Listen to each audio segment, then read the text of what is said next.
In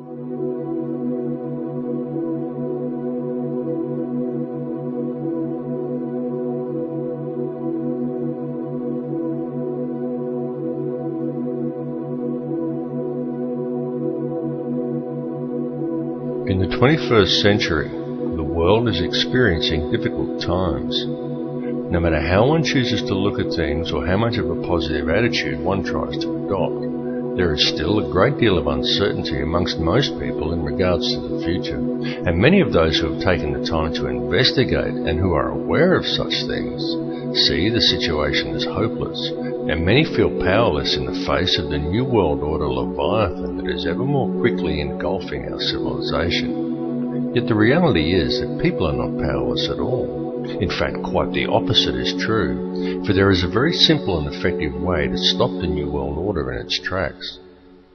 Let's be honest about it. The system that we live under is corrupt. It's rotten to the core. It's about self-service, and it's run by psychopaths and criminals, and everyone knows it. And they get away with it, and the world continues along in this dysfunctional manner, simply because we let it continue. So stop going along with it. Understand that the way to bring about real change in the world is through non-compliance to the system. And many ask, what is non-compliance? Does this mean I should quit my job and burn all my money? And the answer to any questions such as these is no, of course not. Non-compliance is about doing the right thing. It's about disconnecting yourself from the system, being responsible for your thoughts, your actions and your intentions, and it lies very much in realizing your own potential. Do what is right in all that you do. Realize your connection to others and think humanitarianly rather than economically. Don't base your life on the collection of useless trinkets or on social status. Do what is right in your heart. And doing what is right, understanding whether what you are doing is the right thing or not, is not something you have to decide. It's something that you already know in your heart if you would just look and be honest with yourself. If you are doing something that you need to justify to yourself within a dialogue, then chances are that you're doing the wrong thing and are simply trying to talk yourself into allowing it. You know this. Knowledge of it is within your heart. You just have to look and you will find it. Understand how the energy works. Be aware of the energy you are drawing into yourself, of what you are manifesting with that energy, and what type of energy you are contributing back to the energy supply for others to draw upon. This is truly how it works. Realize your potential as a human being. Forget the imaginary restraints that have been placed before you by the academic system and the limitations you are told exist by science and religious teachings, and look at the whole spectrum. Because the fact is that each of these institutions functions only to compartmentalize knowledge. Each exists for the very purpose of limiting the scope of your understanding by locking you into a contained and restrictive paradigm. And until people begin to look beyond such imposed limitations, open their minds and make the connections between religion and science, they are never going to make the connections to themselves, to this reality, and to the Creator that men have called God. But to do this, and to gain a real understanding, requires both acceptance and self-responsibility. It requires that people act in a proactive manner. There are many who find such things difficult, those who would prefer someone else to come and save them. Yet such people desire the impossible, for they desire to be delivered into salvation and utopia without ever understanding the true nature of their world or even themselves. And this is very often due to the limitations of an imposed belief system. Now you can talk to those who embrace religion. You can sit them down and you can talk to them about God and about Satan, and they will converse with you eagerly, and they all very much believe in such things. But as soon as you put things like science, galactic laws, numerology or astrotheology into the equation, many just shut off. They say it's God's will, and they sit back and they wait for Armageddon. And some will even go so far as to say the pursuit of such higher understandings is demonic. And though on a different level, it's the same with many scientists. They understand the mechanics of it all, but many refuse to add spirituality into the picture and only adhere to laws that can be applied on a mechanical level. Both approaches are inherently flawed because neither will consider the arguments of the other, and both refuse to take into account, allow for, and even embrace the true nature of feelings and emotions.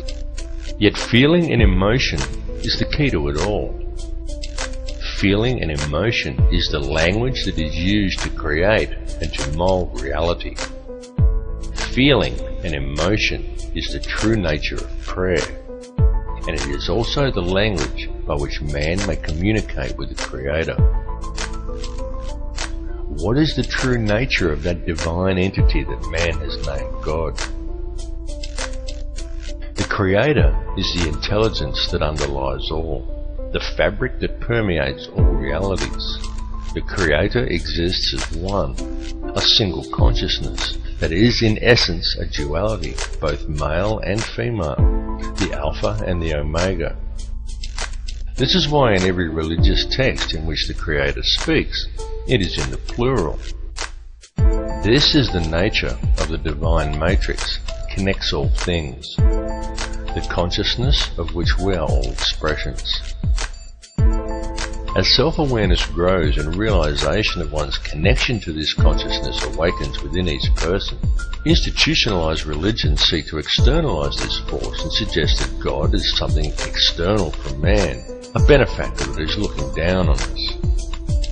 Many so-called New Age religions attempt to internalize it and suggest that God is yourself, that God lies within. But both of these understandings are erroneous.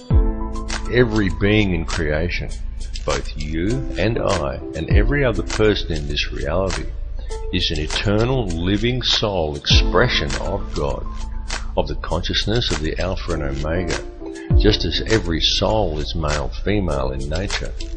Yet despite this, our world, our species, and our consciousness is today rampant with division and distrust that is wholly illusionary and has been deliberately engineered into being. The manufactured creation of an institutionalized society.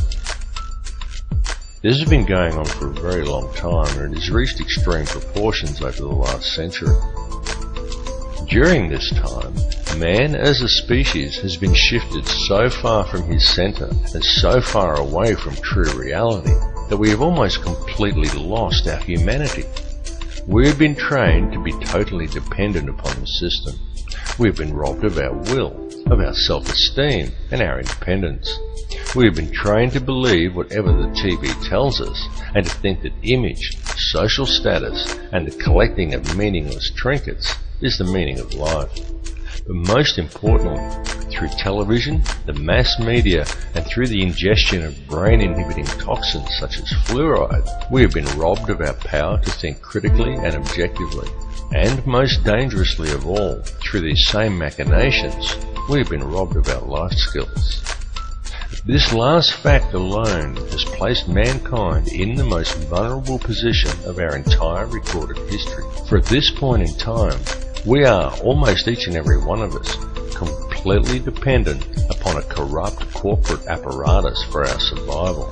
An apparatus that places profits before people. It has nothing at all to do with the true nature of man, of our place upon and relationship to this earth or to each other. Yet we depend upon it for our food, for our housing, for our information, and even for our entertainment. It tells us what to do, where to go, what to look like, what to eat, how to dress, how to act, and what to think about the world and about each other. And we obey it while the world around us is raped. And if this corporate apparatus were suddenly to fail or shut down, every supermarket shelf in the world would be almost completely empty, and every resource we take for granted as being on hand for our daily lives would be depleted in a matter of just 3 days. And what then? Because if a person from almost any level of modern society was suddenly to be left alone to fend for themselves, there are very few who would be able to survive. It is of the utmost importance that mankind wake up to the reality of this and to the true situation the world is facing. Because the future we are allowing to be created, and to which we are also allowing ourselves to literally become completely enslaved to and totally dependent upon, is not going to be a future worth living in. What is required to fix it is for people to re-establish themselves as human beings and get back in touch with their humanity. Take control of your own life. Start growing your own food and take responsibility for yourself and realize and accept your connection to others. 120 years ago, a situation such as the one we are now in would have been unthinkable. So why then is it so prevalent today? It's because it has been done by design. The reason is that we are being set up. And I don't tell people this in order to scare them. I tell people simply because it is important they become aware of it, as it is a situation that can still be rectified once people become aware of the truth. Now there are many who choose to blame different groups for this. They claim Zionism is to blame, or it's the Bilderberg Group, or it's the international banksters and the money system that's the root of the problem. Yet the truth is that all of these things are merely differing mechanisms of control that are all interconnected. Certainly the money system is the head of the snake that's used to control it all, including the people. But ultimately, it's all one system, and all of these mechanisms are merely different layers of the same onion. They are differing levels in the hierarchy, and different arms of the same octopus. Both Zionism and the money system and any other visibly secret organizations are merely playing their own specific part. This conspiracy runs very deep. It goes back to ancient Egypt and even beyond. Step back and just look at the bigger picture. As I've repeatedly said in other films, there is a ruling bloodline that exists on this earth. It is very old and it has always ruled the earth. It is to this bloodline that the Bavarian Illuminati appears to have allied itself with some 230 years ago. This ruling class is known by many as a sun cult, and there is good reason for this, as it still carries out its ritualistic worship of Amun-Ra in the world today. It does this in full view and has even hijacked other faiths to do it. Unbeknownst to the members of these religions, one purpose in doing this is to use these people to help channel the energy required to control this reality. There have been a great many people involved in this bloodline, both genetically and ideologically, and it is the upper echelons of this ancient sun cult who ultimately sit at the top and steer the ship of state. If the truth be known, there is already one world government in control of this planet. It's just that it's hidden in the shadows and governs the world through covert methods. The three most prominent of which are by controlling the flow of the world's resources, its manipulation of the global money supply, and most importantly, through the control over the flow of information.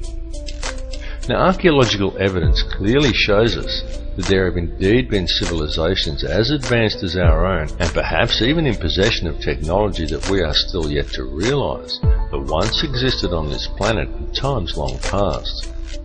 Archaeological evidence also clearly shows us that many thousands of years ago, the Earth suffered some kind of catastrophe. In fact, there have been several. The last one that was recorded in any discernible way was the deluge described in the Bible as the flood of Noah. The deluge did take place. It's recounted in many cultures, some going back even further than the Bible. It exists in Babylonian texts in the Epic of Gilgamesh. It even exists in the legends of Native Americans, of South American cultures, and even in the legends of the Australian Aboriginal, and in many other places besides. And this is not by coincidence. The deluge did in fact occur. At the time of the deluge, or possibly even in the catastrophe preceding the last one, there was indeed an advanced civilization that existed on this earth, and during one such catastrophe, technology was lost. Not just civilization, but actual hardware and important scientific records. It has been a painstaking process for those in control to regain this technology, and we have been allowed to breed in order that it may be recovered, and the control over Earth's resources is again secured by those who control this world. They have used us as the power to achieve this.